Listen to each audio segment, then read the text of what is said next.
Hoje a gente vai mergulhar numa das histórias mais intensas e, olha, comoventes da Bíblia, o livro de Oséias. Já pensou ter a sua própria história de dor, de traição, transformada numa mensagem poderosa para o mundo inteiro? Pois é exatamente isso que acontece aqui. Uma história sobre fidelidade, sobre pecado, mas acima de tudo, sobre um amor que simplesmente se recusa a desistir. Bora nessa jornada? Para começar, a gente já cai de cabeça num conflito pessoal que é, assim, devastador. O texto base descreve o livro como uma narrativa forte que nasce da experiência real e dolorosa do profeta Oséias com a esposa dele, Gomer, que o trai várias e várias vezes. É justamente essa dor, essa coisa tão humana, que serve de pano de fundo para uma mensagem muito, mas muito maior. Para a gente entender essa história que é bem complexa, a gente vai dividir em 4 partes, beleza? Primeiro, vamos conhecer essa dolorosa história de amor. Depois, a gente vai ver o que essa relação revela sobre a sociedade da época. Em seguida, vamos explorar o que seria um caminho de volta, o arrependimento.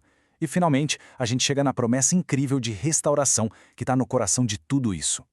Certo, vamos começar pelo drama humano. Conheçam Oséias e Gomer. O casamento dos dois é o centro de tudo. Uma união marcada por uma traição profunda. Mas, como a gente vai ver, essa tragédia pessoal é muito mais do que parece na superfície. Ela se torna um símbolo vivo, pulsante.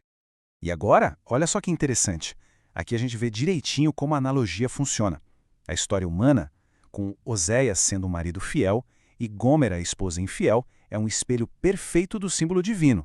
Oséias representa Deus, Gomer representa o povo de Israel, e a infidelidade dela? Bom, isso simboliza o pecado e o distanciamento do povo da sua aliança com Deus.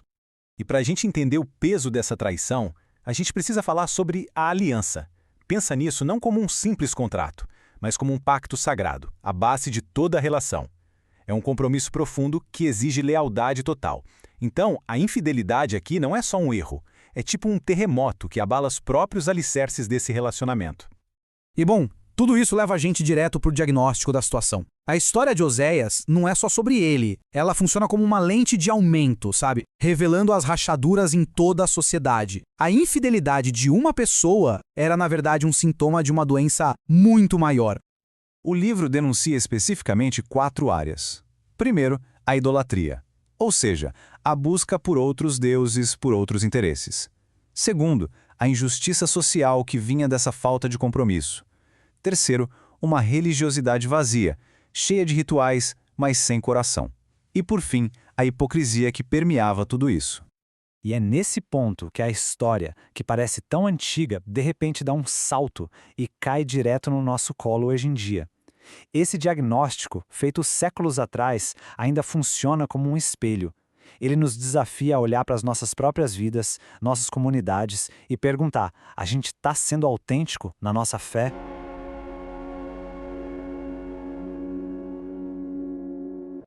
E as perguntas que o texto levanta são diretas, até desconfortáveis. Quais são os ídolos modernos que competem pela nossa atenção? Aquilo que a gente diz que acredita se reflete em como a gente vive de verdade, no dia a dia? É um convite à autoavaliação que não dá para ignorar. E isso nos leva, então, para a terceira parte, o caminho do arrependimento. Depois de um diagnóstico tão severo, qual é a solução? O livro de Oséias propõe algo muito mais profundo do que um simples pedido de desculpas. Olha, o ponto crucial aqui é que arrependimento de verdade não é só um sentimento, é ação.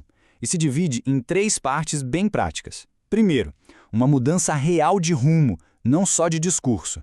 Segundo, praticar a justiça, porque uma mudança por dentro tem que aparecer do lado de fora. E terceiro, e talvez o mais importante, buscar conhecer a Deus de forma pessoal. E esse último ponto é a chave de tudo. O conhecimento de Deus que se fala aqui não é acadêmico. A fonte descreve como algo vivo, pessoal, relacional.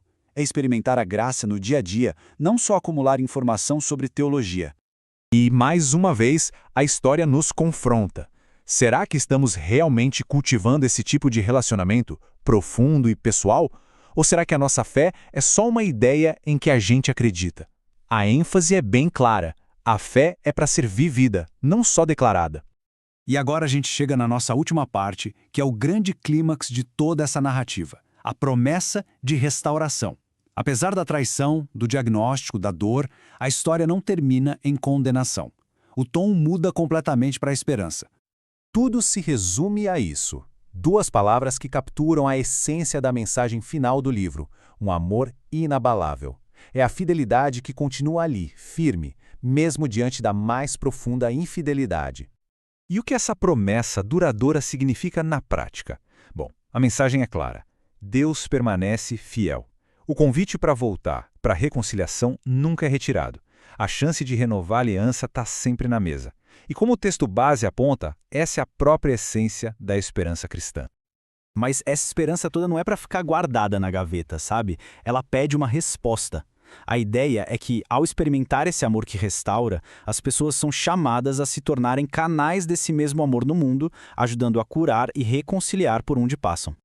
Então, para a gente fechar, a jornada toda de Oséias, que vai do sofrimento até a esperança, nos deixa com uma mensagem final de perseverança. É um chamado à gratidão por uma fidelidade divina que, como afirma o texto, nunca abandona, mesmo quando é rejeitada. E no fim, tudo se resume a esta pergunta que fica ecoando por toda a história de Oséias. Se o fundamento de tudo é um amor que nunca desiste de nós, como é que a nossa vida pode ser uma resposta de gratidão a isso? É com essa reflexão poderosa que a gente encerra a nossa análise de hoje.